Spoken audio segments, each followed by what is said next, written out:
You know that sound, that sharp, piercing cry when your baby's gums start hurting. It cuts right through you. You would do anything to make it stop. So you grab that gel or necklace you saw online, hoping it will bring even a few minutes of peace. But what if that quick fix could do more harm than good? The FDA has issued serious warnings about several popular teething remedies, products parents still use every day, thinking they are safe. Some have caused dangerous side effects, and in the most tragic cases, even death.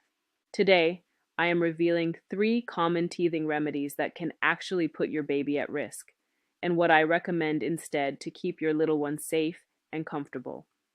And this is not just theory to me. I have been on the other end of those long nights, hearing that same heart-wrenching cry. Through my experience with patients and the research behind safe teething care, I have seen how easily well-meaning parents can be misled. What I have seen is honestly shocking, and it is something every parent needs to hear. Let's start with what seems like the easiest and fastest fix, those over-the-counter numbing gels. For years, brands like Oragel and Anbesol have been every parent's go-to. You dab a little on your baby's gums, the crying stops, and for a moment it feels like a win. What most people do not realize is that the active ingredient in many of these gels, benzocaine, comes with a serious risk. The FDA warns against using any benzocaine products on children under 2. Here is why. Benzocaine can cause a rare but deadly condition called methemoglobinemia. It dramatically reduces the amount of oxygen carried in your baby's blood, and in a small baby, that drop can happen fast, with devastating results. The symptoms can be tragically misleading. Your baby might just seem tired or less alert. You might think they are finally calming down. But within minutes to a couple of hours, more alarming signs can appear: pale or bluish skin, lips or nails that lose color, shortness of breath, or a racing heartbeat. In the worst cases, it can lead to seizures, brain injury, or even death. Hundreds of cases, including infant deaths, have been linked to benzocaine-containing products. The most frustrating part is that these gels do not even work. A baby's drool washes the medicine away in minutes, so any numbing effect disappears almost instantly.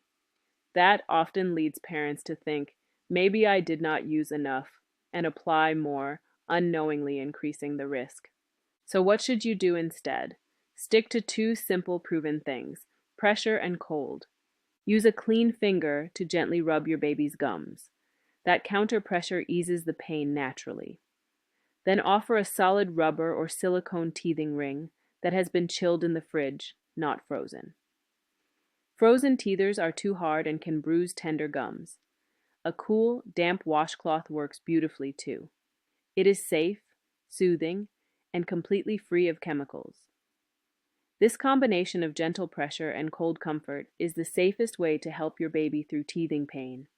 If you are finding this helpful so far, hit that like button and subscribe. It tells me you want more clear, science-based information that actually keeps your baby safe. It also helps this reach other parents who might be hearing these warnings for the first time. Next up is something a lot of parents reach for because it feels more natural, and you would think that means safer, right? Homeopathic teething tablets and gels. Brands like Highlands were everywhere for years, marketed as a gentle way to soothe a baby. But the problem is that one key ingredient is belladonna. You might know it by its other name, deadly nightshade. Homeopathy is supposed to use super diluted ingredients, but testing found something alarming. The amount of belladonna inside these tablets was not just inconsistent.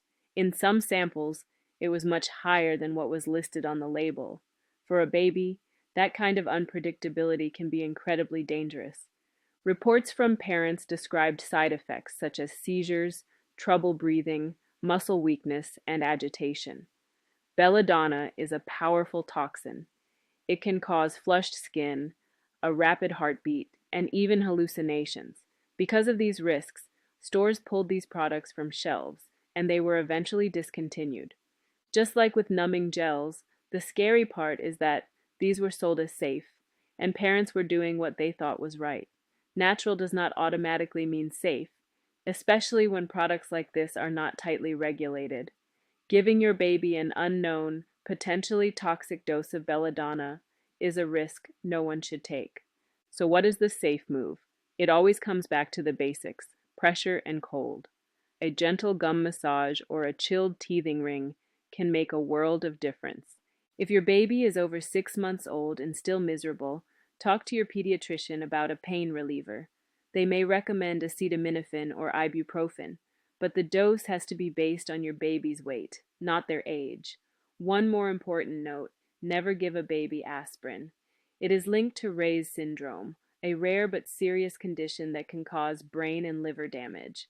Now let's talk about one of the most popular teething cures you will see online: amber teething necklaces. They are marketed as a beautiful, natural solution, a gentle, holistic way to ease teething pain. The idea is that your baby's body heat warms the amber, releasing a pain-relieving substance that gets absorbed through the skin. It sounds soothing, almost magical. But here is the truth: there is no scientific evidence that amber does any of that. None. The bigger problem is that these necklaces, and really any jewelry on a baby, are not just useless. They are dangerous. Safety experts have warned for years about two major risks: strangulation and choking. And these are not what ifs. They have happened. There are heartbreaking reports of babies who died after a necklace tightened during a nap or got caught on something in the crib. A single twist, a few seconds, that is all it takes. Then there is choking. Manufacturers like to say each bead is individually knotted, so only one would come loose if it breaks. But that is all it takes: one bead to block a tiny airway. One case involved a 7-month-old who choked on beads from a wooden teething bracelet, even while being watched. That is the part most people miss. Supervision does not remove the risk. These accidents can happen quietly in seconds. Think about it.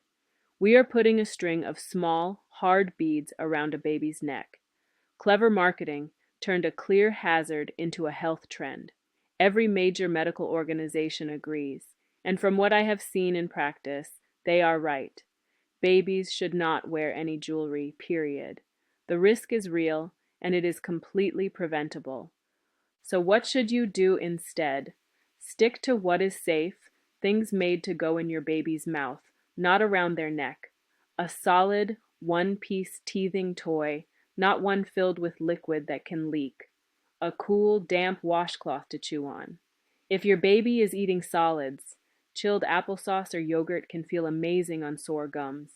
Your baby deserves comfort, not danger disguised as wellness. You have just learned the truth about 3 teething cures that can actually put your baby in danger. Numbing gels with benzocaine can limit the oxygen in your baby's blood. Homeopathic tablets can contain toxic amounts of belladonna. And amber teething necklaces bring the risk of choking and strangulation with no proven benefit. I know how hard it is when your baby is in pain. You just want to make it stop. But sometimes the things that promise comfort are the very things that cause harm. Stick to what is safe, gentle pressure on the gums, something cool to chew on, and if your baby is really struggling, talk to your pediatrician. Those small, proven steps bring real comfort without risk. If this video helped you, share it with someone who needs to see it: another parent, a friend, or anyone caring for a teething baby. You never know who it might help tonight. And if you want more calm, science-based tips to help you protect your baby's smile, tap like and subscribe. You are doing great, and your baby's comfort and safety always come first.